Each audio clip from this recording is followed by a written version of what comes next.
Hello, my little lovely people of today's world. What's up? How's it going? Happy Friday. You guys, so we obviously know that I do these recordings ahead of time, so when it's actually posted, I've done it months prior. So, today, speaking of which, is actually Thanksgiving. So, last night, The Stranger Things season 5 came out, and oh my fucking god, you guys, mind blown, absolutely amazing. I like, that's how I feel. Full on, no notes. I pray to God you guys have seen it as I'm talking in, but if not, there's gonna be a couple spoilers. So I really don't like how they split up TV shows, like have a part 1, part 2, season finale. Like, it's totally fine. I get it. I get the hype. I get why they do it. I just don't like it. I don't like waiting. I'm very impatient. But the whole thing, like, I watched it twice. So I watched it yesterday, obviously when it came out, and then again today, because we didn't really celebrate Thanksgiving. We're going to do it on Saturday. So it kind of feels like I'm, talking in the future or in the past a little bit. Like, that's probably what it will feel like when I actually do post this episode. But for the Stranger Things, the whole fiasco, I have been in love with Stranger Things since it came out in 2016. And I'm not saying it like oh, I love them first, blah, blah, blah, blah, blah. Like, no, I don't care. I'm not like that. It's just the fact of thinking how I've watched this show progress in the ways of like how a show should progress, and watching these kids grow up and just be whoever they are going to be, and watching Millie Bobby Brown, or I say Millie Bonnie Bon Jovi, like, just become the person that she is now, and just, oh my god, it's beautiful. It really is. Like, watching people go from children to grow up into society, I guess sometimes it can be dangerous. Like, I don't want a Lindsay Lohan situation, or oh my god, who's the other one? Fuck. The Drew Barrymore. There it is.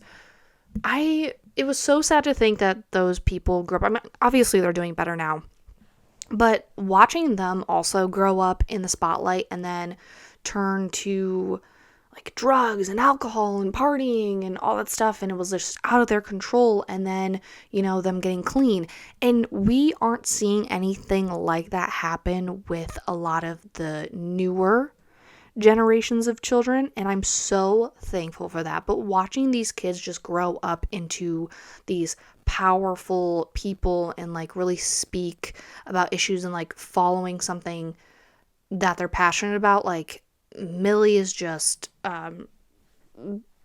she's like a mom now, and she's going off of like other acting movies and TV shows and whatever else, and she's just amazing. Like, all of these kids are super talented, and I'm so excited to see where they go. And watching the season finale, not even the season finale, but like just the last season ever that we're gonna have of Stranger Things, it's like, oh my gosh, it's just a bittersweet type of thing to deal with. And the whole Karen fiasco and how she like with the whole Demogorgon, like, oh my gosh, mother, protector, guardian, like, goddamn. And watching Holly's character, like, see how she is with Mike, and we didn't really get a chance yet, I'm gonna say yet, because the other half hasn't come out yet, but watching her dynamic with Mike is so cute. Like, oh my gosh, the sibling dynamic just squeezes my heart. And then just, I'm so glad to see Max. I can't wait to watch the other part, but what really got me is the whole Will having powers thing and Callie coming back. Like, I'm so glad she wasn't one of those things, not even things, but where they threw her in the back of the closet and they totally forgot about her because they didn't think of anything for her, and forgot about her. So glad the Duffner brothers did not forget about that, because there are so many instances in TV shows where they just give up and they don't give a shit because the show went into a completely different trajectory than what they were actually planning on. And I think that kind of happened with like The Walking Dead. And that's the only one that really comes to mind. But I know there's a lot of continuity errors in other TV shows. I'm just drawing a blank right now. But I'm really getting annoyed about like the whole Byler people shipping Mike and Will together. Like, obviously, it's not gonna fucking happen. I don't understand, because if you paid attention closely to when Robin was having the conversation with Will about the whole like finding yourself, not really projecting, like being true to who you are and just accepting who you are as a person, really helps you.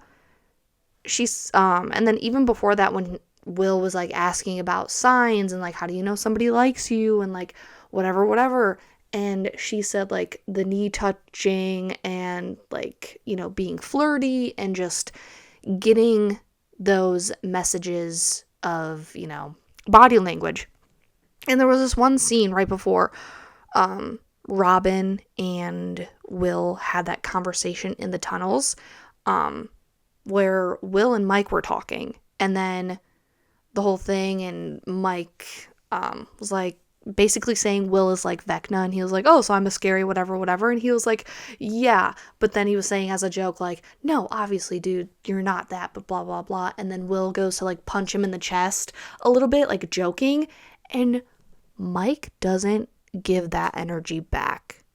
And I feel like that's a very like hard sign that he only sees Will as his best friend, as he fucking should, because this isn't about, their romantic relationship, because I don't think it's going to exist. I don't think it exists. I don't think it's going to exist. It was always Mike and Elle. That's it.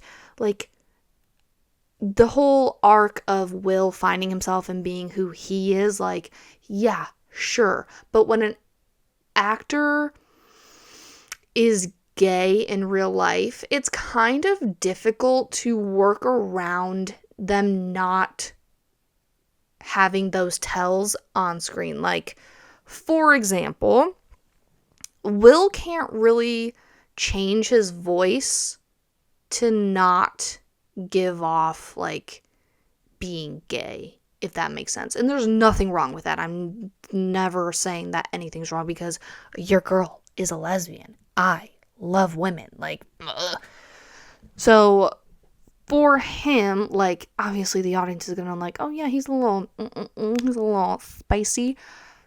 No, but I really need people to stop pushing the Byler thing, because I don't think it's gonna happen. Mike and Will have been best friends since they were 5 years old, and people just need to stop shipping them. It's weird. But fantastic. I don't know what the fuck is going on with Vecna's whole whatever. He looks like a tree trunk mixed in with a fucking Twizzler and goddamn Elastigirl when he like shot his arm and stretched it out to put it through someone's torso. I don't know. Like, I think that's weird. But definite upgrade, yeah. But I've loved it ever since I was in high school, and it's been one of my main shows that I've rewatched, and yeah, I just love that sci-fi type shit, and it's really going to be difficult for any other show to top that, because a lot of people don't have originality anymore when it comes to cinema and TV, and it really just pisses me off. As for the whole theme of like Vecna taking these children, like, it just makes me think of Game of Thrones with the Night King and how he took children to grow them in this environment, and it was easier to manipulate them and blah blah blah.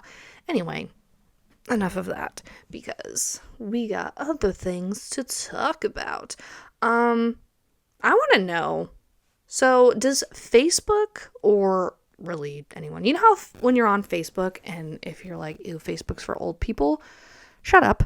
I like Facebook. It helps me connect with my family, kind of like whatever they post. But most of the time I'm on Snapchat or Instagram or TikTok. Like, I hardly ever post on Facebook, and it's just one of those private things along with my Snapchat. But I get people suggestions, and I think it's really weird. And I really want to know if there's a way that you can tell. I'm asking Google right now. Can you tell when someone is stalking you on Facebook? No, you cannot see this. Okay, but then why is it that I get some people who are suggestive friends who I have never once been friends with or have their phone number or even talk or think about them? Like, I think that's so creepy, and I'm saying that because my most recent ex, I saw his girlfriend as a suggestion on my Facebook. Now, I am not saying this in a way that makes it seem like I dislike her. I don't know who she is. I don't care to know who she is. I don't want anything to do with that. I just think it's so weird. But speaking more about him in these past few episodes, it's really brought up a lot of memories, as it should, traumatic things, and, you know, me thinking like, oh wow, like that's really fucked up. I also have noticed that when I tell people things, for example, a coworker, when I was telling a coworker about my life and the things that I've been through and like my childhood with my biological mother, I always forget that I always forget that it's not normal. And people will remind me, like, their reactions will definitely remind me of like, yeah, that's not normal for a child to go through. But to me, like, I'm desensitized by it. Like, it makes no goddamn difference to me about that. But the thing that makes the most different, because it's like more recent, is, you know, the most recent events, i.e.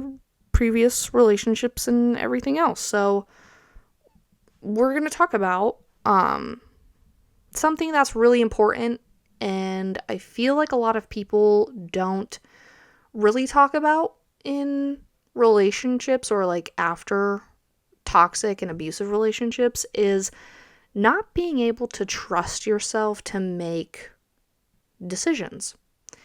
And I'm not saying it's like, oh, what am I going to eat for dinner tonight? Or, oh, what if I get food poisoning again because I made this decision to do. No, I'm talking about the difficult situations and the panic and anxiety that sets in when you need to put yourself out there or decide to put yourself out there, and you're wanting to make new relationships with not only like friends, but romantic relationships and going on dates.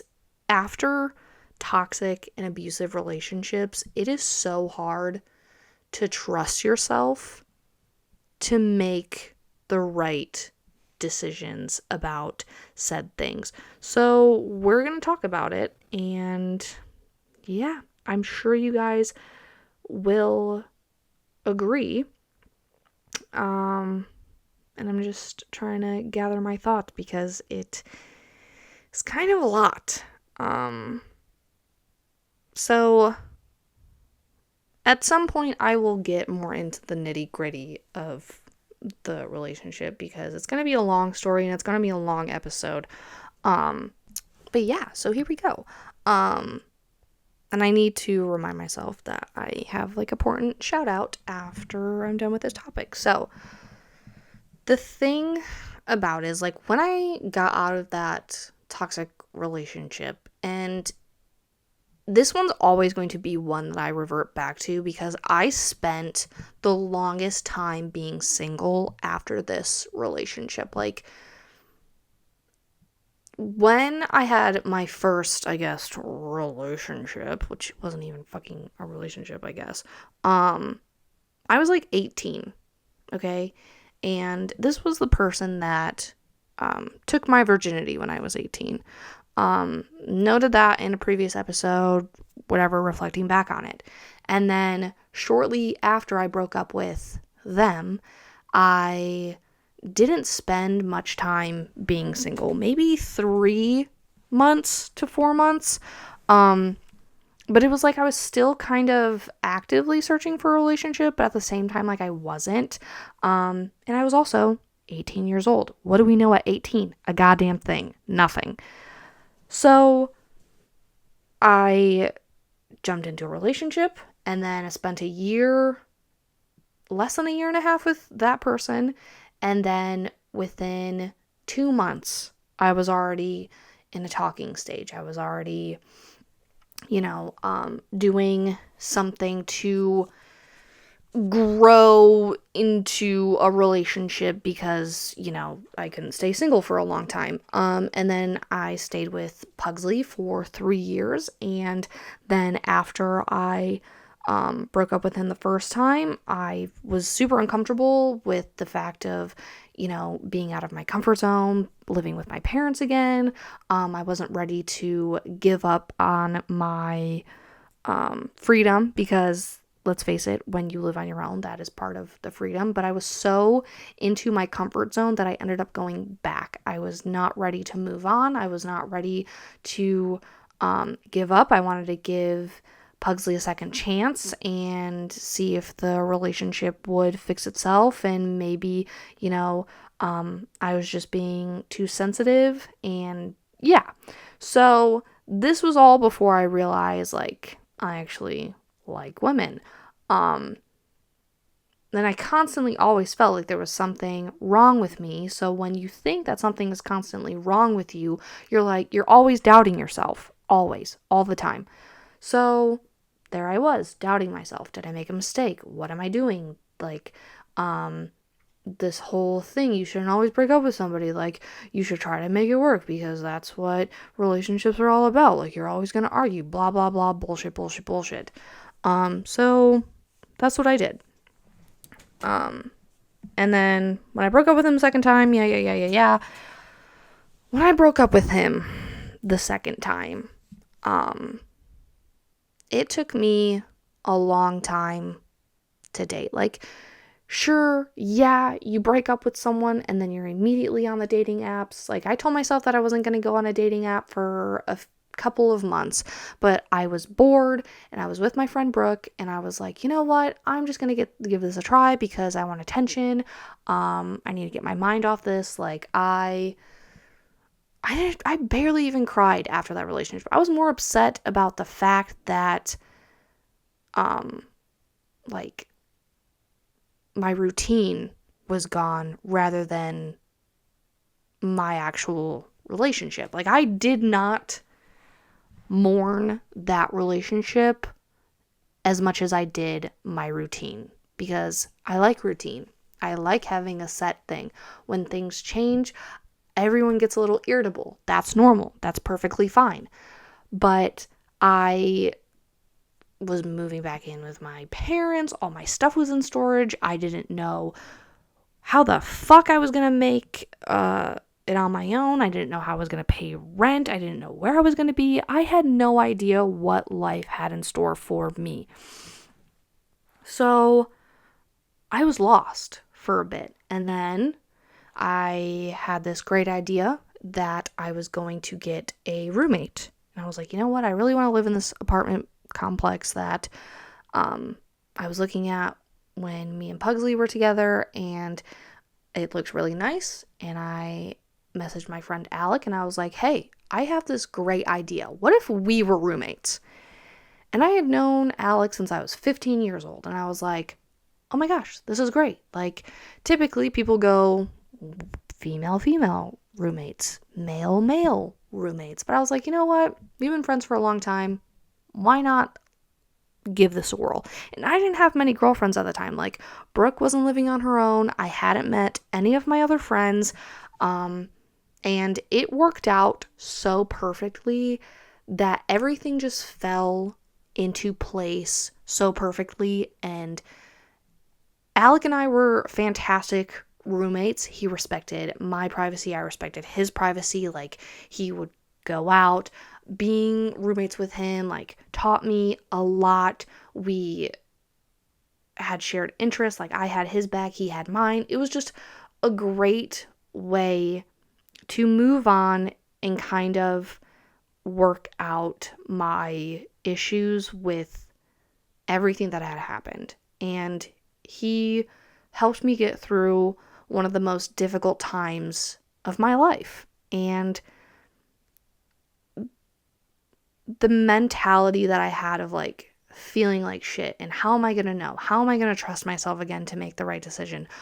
I kept having panic attacks and all of this, and it just worked out so perfectly, especially me sitting here in this bedroom right now. Like, everything happens for a reason, and I fully believe that because of how everything fit so perfectly to align. And sometimes we get lost. Sometimes we feel like failures. Sometimes we're like, I don't know how the fuck this is going to turn out. But that's where faith comes in. That's where you have to realize that you have your own back. And if you fuck up, you fuck up. And that is okay. You will figure it out, just like I did. That is what happened. I went on these dating apps, Tinder, whatever. I talked to guys and whatever else, and I got a feel for, what I wanted, what I expected, and I didn't date anyone for a long time. And like, one of my friends who is also my ex's ex, Pugsley's ex, her and I became good friends, and I also became good, I shouldn't even say good friends, like, her and I are acquaintances, but I would definitely love to chat with her. Like, and shout out to both of them. They know who they are if they ever listen. I'll call one Tennessee, and I'll call the other one Ghost, because they will know who they are, and one day I'll get more into it. But having those girls like behind me and able to go to them because I knew that they could understand what I was going through. And I accidentally ended up seeing Tennessee at Coyote Joe's. Like, I turned around and I locked eyes with her. And I had followed her on Instagram like a couple months prior, I think. And her and I locked eyes, and I pointed at her and I smiled and I was like, oh my God. And then she looked at me, kind of did the same thing. And like, I rushed over to her and I gave her the biggest hug, and I was like, I am so happy to see you in person. And then we talked, and we just talked about our common ex, and she was like, I felt the same exact way you felt when you talked about this on this podcast episode. Like, I totally get it. And we just connected over that, and it helped me solidify, like, yeah, I made the right choice. And the same thing with Ghost. Like, she did the same thing with me. Her and I ended up going to the Lavender Festival together, and we just talked, and we put our timelines together, and it was great. And it just solidified the fact, like, I trust myself enough to know that I made the right decision. And a lot of the time, like, we can break our own trust. We do. Especially when we make the wrong decision about a partner, or, they cheat on us, or they abuse us, or they're super toxic. And there are some people who grow up and be like, I will never let so-and-so do this to me, like, ever again. I would never let a person do that to me. Like, you say it even as a child or a teenager, and you're like, yeah, I would never let anybody do this to me. And then suddenly it happens. And we are met with the reality that we really don't know what the fuck we're doing. until we're in those situations. So it kind of also gave me more empathy than I already had of people who are in toxic and abusive relationships, because you never know. You never know somebody's thought process, and you never know what situation they're in. So that way you have to give them grace. And yeah, it sucks, but when you've been through it, you've been through it. And the whole thing of like, okay, but why does rebuilding trust matter? It's like, because our trust is the thing that makes us. Like, if you do not have trust with someone or yourself, then how are you supposed to maintain that relationship? And you do have a relationship with yourself. That is one of the most important relationships you can have, is with yourself. Rebuilding trust isn't just for, the relationship. It's just rebuilding trust in yourself, trusting your own decisions, your judgment, and your capacity to heal.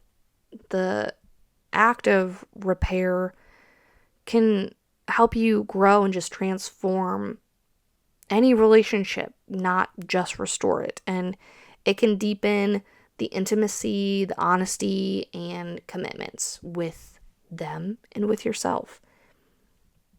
And the thing that we need to acknowledge, just, what rebuilding trust requires. The core things that are needed to rebuild trust is accountability and responsibility. The person who caused harm has to own what happened without excuses. And a lot of time we don't get that. So a lot of the time it's on us. We have to own the harm that we caused ourselves. Why did we tolerate it for so long? How could we have done that? Why did we do it for so long? What made us stay and tolerate that?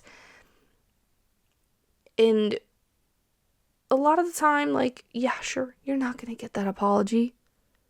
Nobody is going to go out of their way to apologize to you unless they really care about your relationship. So we'll talk about both, okay? If somebody did you wrong, they need to take accountability and responsibility. They need to be transparent. That's critical. Sharing thoughts, being open about daily life, and offering access to reestablish that safety. And according to Relationship Institute, trust building behaviors should be negotiated, low cost versus high cost behaviors. There needs to be consistency. It's not enough to make someone promise. Trust is rebuilt through repeated, reliable actions over time. And consistency in small things like showing up, keeping promises. This often matters more than those grand gestures. Like, a lot of people don't want just expensive things. We just want to be valued. We want our time to be taken seriously. We want people to be reliable and consistent, because that's what's most important a lot of the time. Just be consistent and show up. Have empathy. If you hurt someone, they need to heal. They need to feel seen and understood. And the person who broke that trust, you have to be truly empathetic with the pain that you caused. And you have to be patient. You have to active listening, listen to the anger, the hurt. And you cause that, and it's not, if somebody's going to be mad, that's okay. Okay. It is a process for them to go through, and maybe they'll get over it. Maybe they won't. And you have to have boundaries, setting clear, mutually agreed upon boundaries to help reestablish that safety net, that feeling that you are safe with this person because they're not going to hurt you again. And what do boundaries look like will depend. Could be around communication, access to devices, the external relationships, forgiveness when and if it happens. Forgiveness is a huge process, not necessarily condoning what happened, but choosing to release resentment. That's all forgiveness is. And it should come at the hurting partner's pace, not forced. You can't force somebody to forgive you.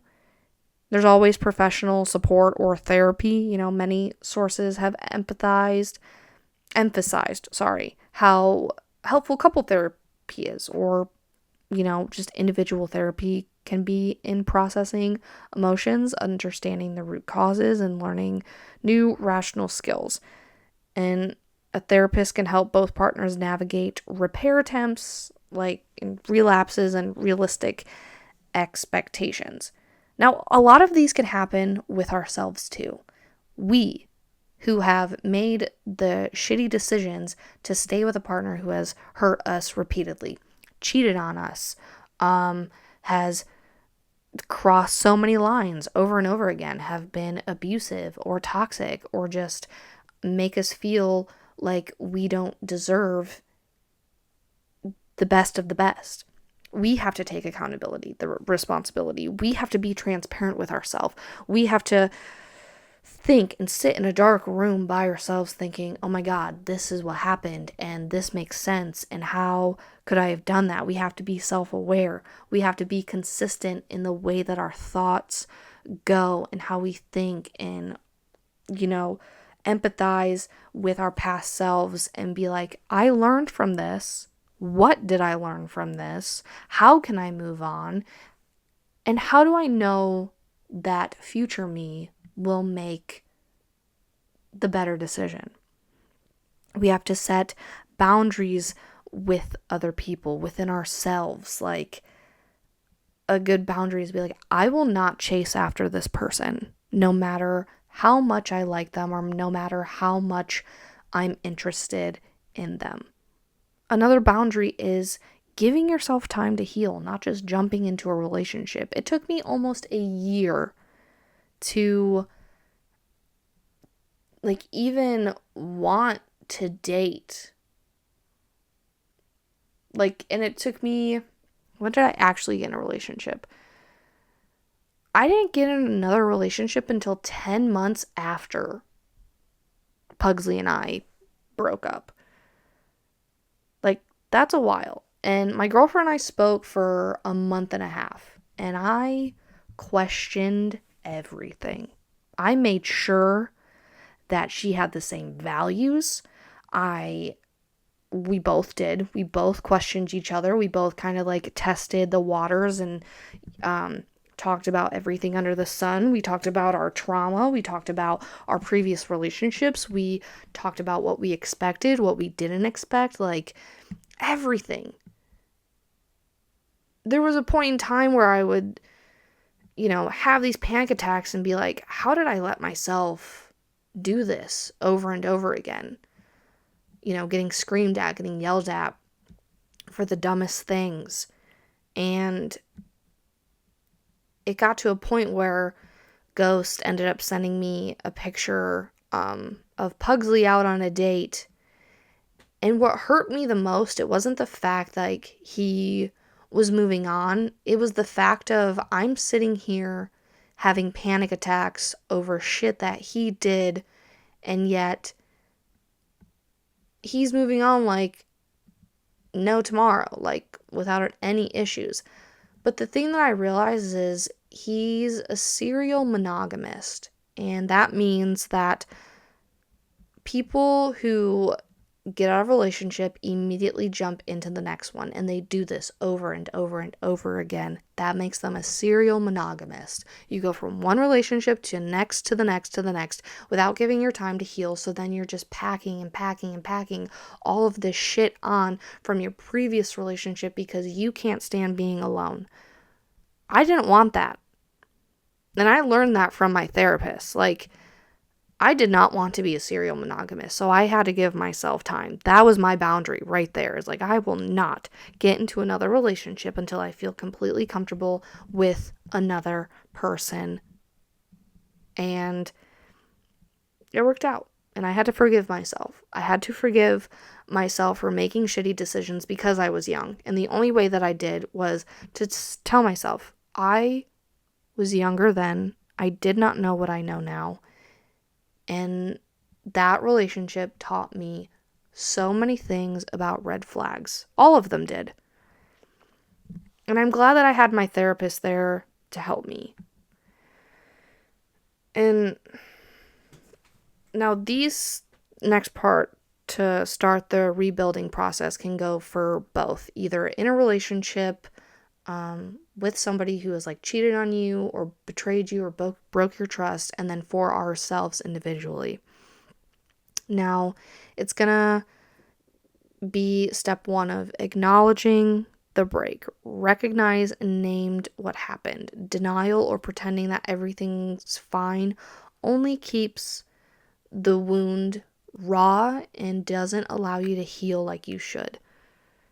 The person who caused harm needs to fully accept responsibility and communicate remorse. Create a safe plan / boundaries. Together define what safe steps forward look like, what boundaries are needed now, how much transparency, what check-ins will happen. Decide on rituals for communication. Set aside time, daily or weekly, talk trust. You have to demonstrate trustworthiness through action. Just make small, consistent promises and keep them. Be transparent. Share more about daily life, decisions, whereabouts if needed.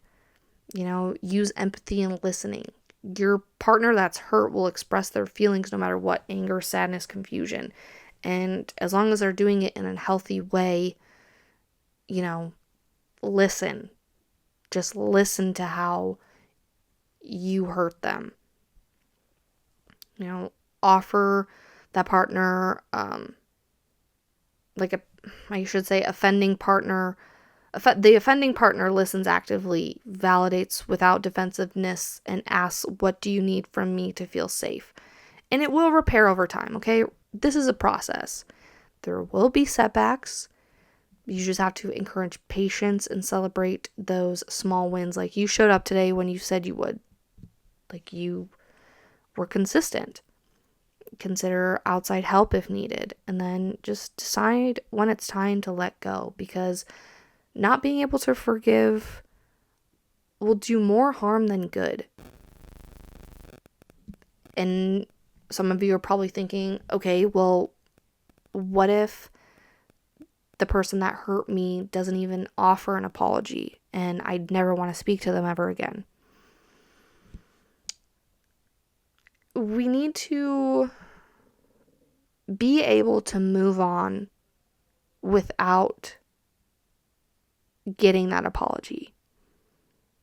You should never wait on an apology from somebody else, because you will be waiting a very long time, especially if that person doesn't care enough and you don't want to talk to them ever again. I never want to talk to Pugsley ever again. I never want to see him in public. I never want to engage with him on social media. I never want to be friends. I never want anything to do with him ever again. And that goes for all of my exes. I never want to see them ever again. Not because I hate them, but because those parts of my life are so closed, and that book has been thrown on that shelf or burnt in that fire a long time ago. And it no longer hurts me in a way. It's just, I'm so over it, and I have forgiven myself. I have forgiven all the people who've done me dirty, because maybe they were just doing the best that they could at that time. Because hurt people hurt people. Maybe it wasn't about me. Most of the time, it probably wasn't about me. At that point, you have to realize, we were just children. Your early 20s, you're still learning. You're still trying to figure yourself out. Rebuilding trust in yourself, reflecting on mistakes without the shame. The mistakes are natural, but beating ourselves up, that doesn't help. You just have to ask yourself, what led me to make that choice? What can I learn from this? Those small goals that we have, build our trust in ourselves by making small commitments and keeping them. Like, I would take myself on small dates. I would go to the mall. Before that, I would dress like cute. I would do my hair. I would do my makeup. I would make myself feel good. I would take myself to the mall with a journal. I would get coffee. I would get maybe a sweet treat, and I would just sit and I would write in a journal about how I was feeling, what I was doing, that thought process. Take yourself to the movies, take yourself on a craft date, find a project to do. Make time for yourself. Make that a relationship. Know yourself so well that you trust yourself enough to not make those same mistakes again because you've learned from them. Practice that self-compassion. Treat yourself like someone you're trying to rebuild trust with. Be kind, be honest, and be patient. If you need to write, it does help. It can process your emotions and it can help track your growth over time. And I definitely recommend trying to be consistent with that. You have the question of, how can I know that the decision I'm making right now I won't regret? How can I trust that what I decide at this moment is the right thing? Rebuilding self-trust starts with giving yourself permission to be imperfect, because we are humans. When healing truly feels like it's happening, there's more consistency than grand gestures. Small, reliable behaviors. The check-ins become natural. With your person, both of you ask, how do you feel about us today? The vulnerability increases, admitting your fears, sharing more deeply, reestablishing some of the old connection. There's forgiveness, or at least release, and the partner or the person who's hurt starts to let go of the past without minimizing it, and confidence in yourself. When we truly feel the healing start, we check in with ourselves. We get more vulnerable with ourselves and the people in our lives. We release, and you either cry it out or it just doesn't affect you as much. And you grow that confidence to make the right decisions without doubting. And you're kind of just like, you know what? If I make a mistake, I make a mistake, and that is okay. Also, in the dating world, if you are like, how am I going to trust myself to make the right decision about, this person I'm going on a date with? You don't have to continue that date. You can cut it off whenever you want. If you do not feel comfortable and safe with that person and you don't want to continue it, you do not have to. And that was something that I had to go with myself, because as somebody who jumped from relationship to relationship to relationship, I was like, well, what if I can't stop it? What if they want to date me? Okay, but what if I don't want to date them? I could just say no. And that's exactly what happened. And I'll probably tell that story after I'm done. I just have to fucking remind myself, because I will probably forget. And you know what? That's okay. We need reflections of, when has trust broken in my life, and what would it take for me to feel safe enough to let it try again? And we just have to be patient with ourselves, That's the main thing, is just live your life. Live your life, go out with your friends, go out with yourself, read books, watch TV shows, spend time with yourself before you even try to think about stuff like that. If you do not want to date, you don't have to, And how, the thing about moving on with people who've betrayed us is just, we have to accept it no matter what, because their apology probably won't mean shit to you. That so-called closure that we need will never come.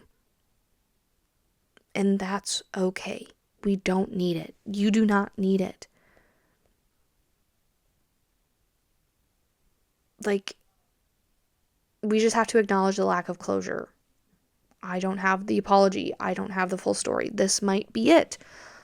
You can let yourself feel hurt, anger, confusion anyway, but suppressing it is just going to keep you feeling stuck.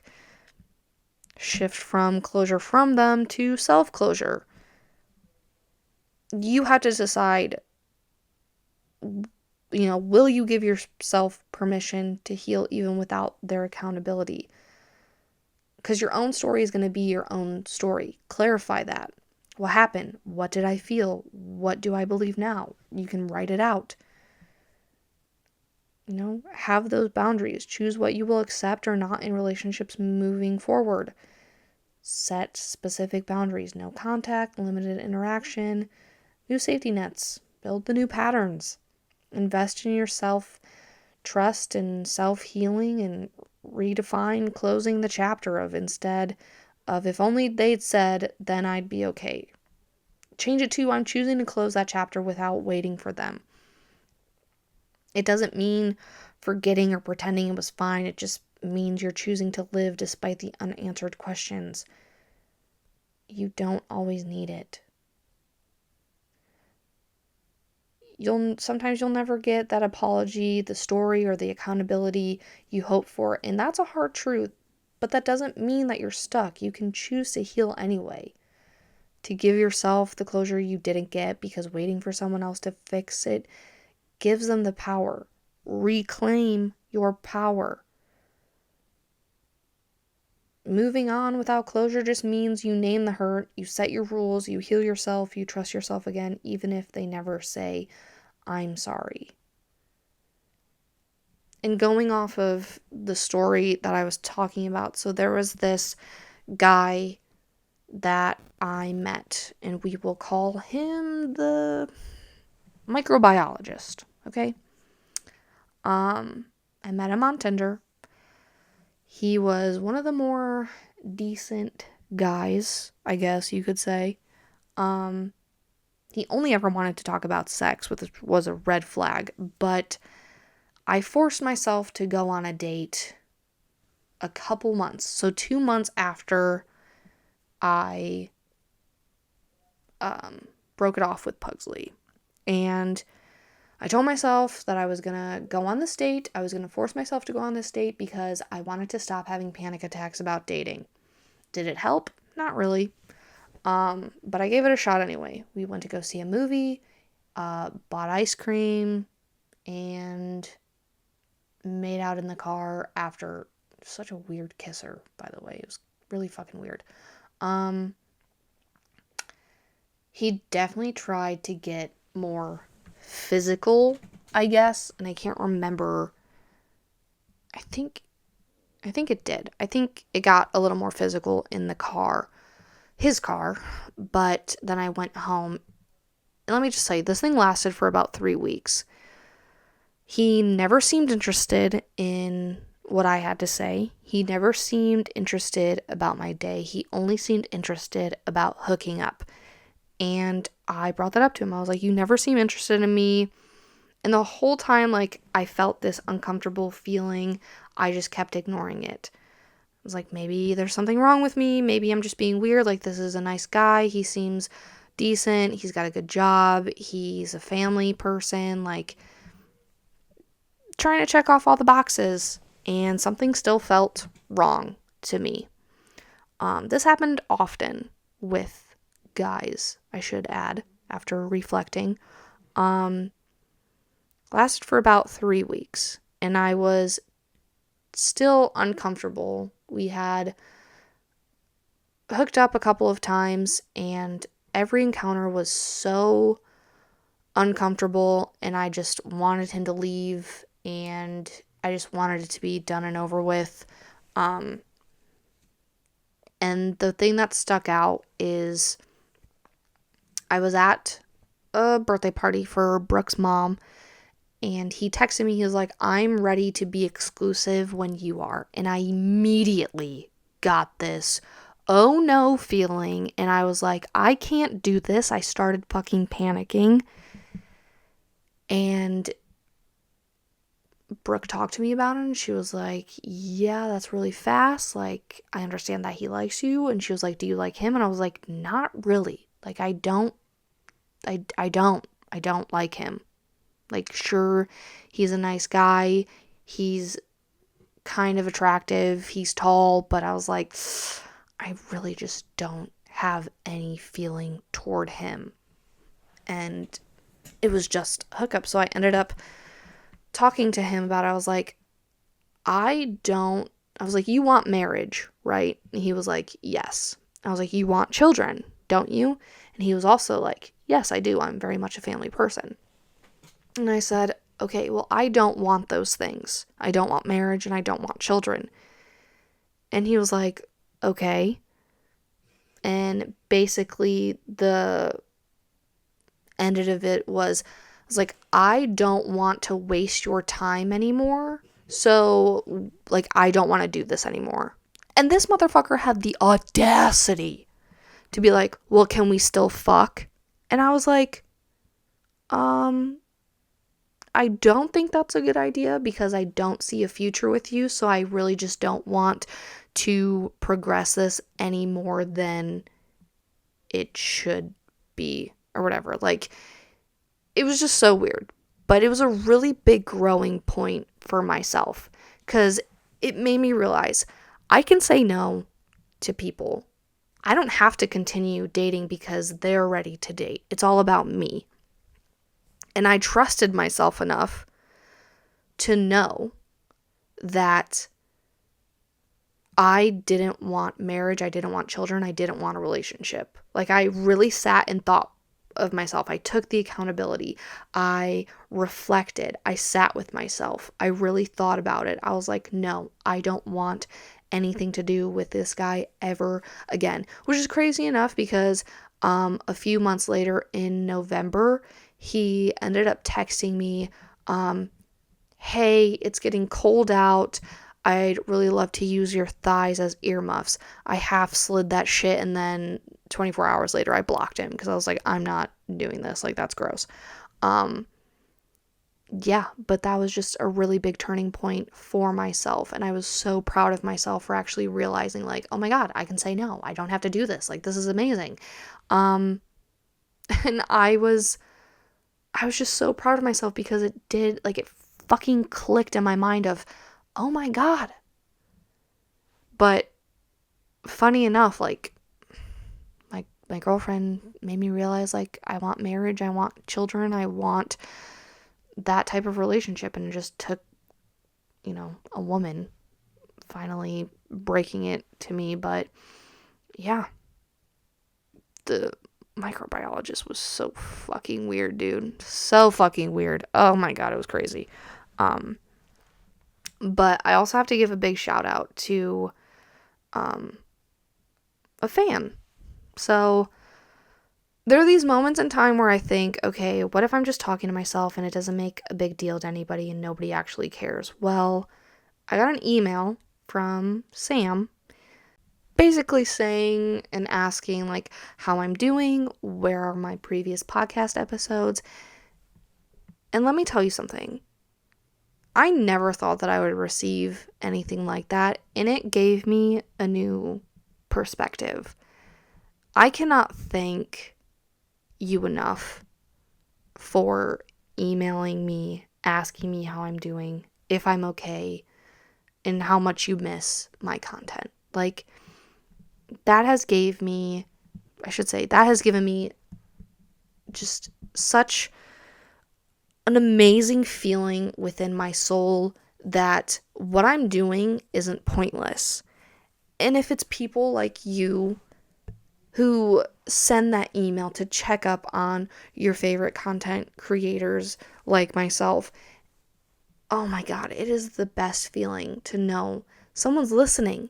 Someone's listening to me, to my stories, to sit here in this small room on my bed in front of my laptop talking to myself is what it feels like. Like, you can resonate with my stories.